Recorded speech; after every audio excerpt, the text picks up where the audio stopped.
Halo teman-teman, perkenalkan saya Esa Syarung Putrinta Brosumbirik dengan NIM 255011037.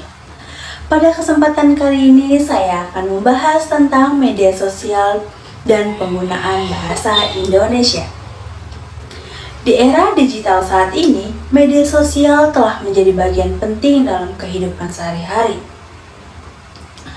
Hampir semua kalangan, terutama generasi muda, aktif menggunakannya untuk berkomunikasi, mencari informasi, maupun mengekspresikan diri.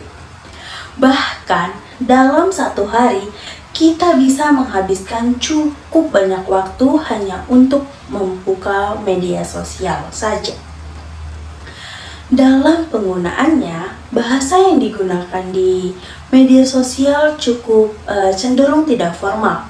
Banyak pengguna menggunakan bahasa Indonesia dengan bahasa asing dan khususnya bahasa Inggris serta menggunakan bahasa gaul yang berkembang pada zaman sekarang seperti healing, bestie, literally, dan lain sebagainya.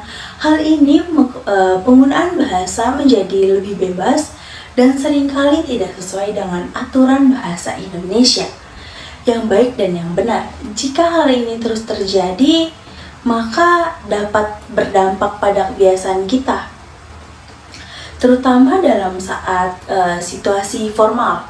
Kita bisa menggunakan bahasa yang kurang tepat saat presentasi, berbicara di depan umum, maupun dalam mengerjakan tugas. Selain itu, penggunaan bahasa yang tidak tepat juga dapat menimbulkan kesalahpahaman. Tidak semua orang bisa memiliki pemahaman yang sama terhadap bahasa gaul ataupun bahasa campuran, sehingga pesan yang kita kirim bisa tidak diterima dengan baik.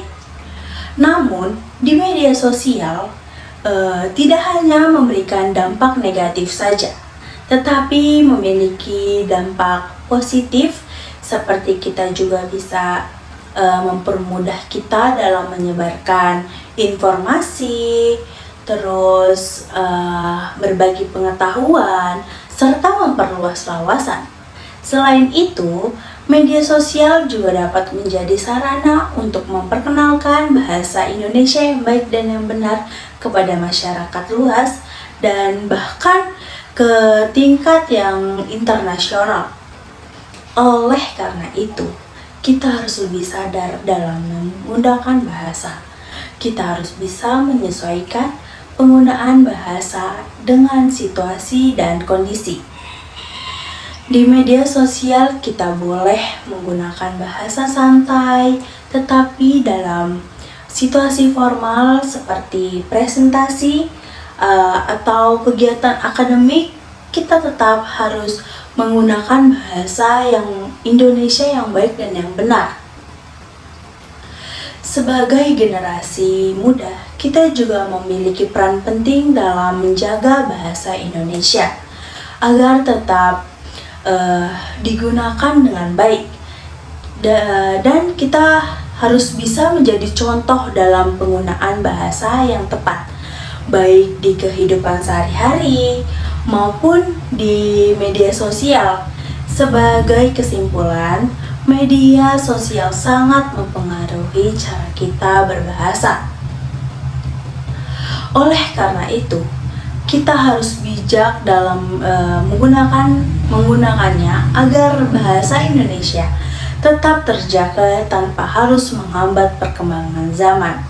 Sekian yang bisa saya sampaikan. Terima kasih.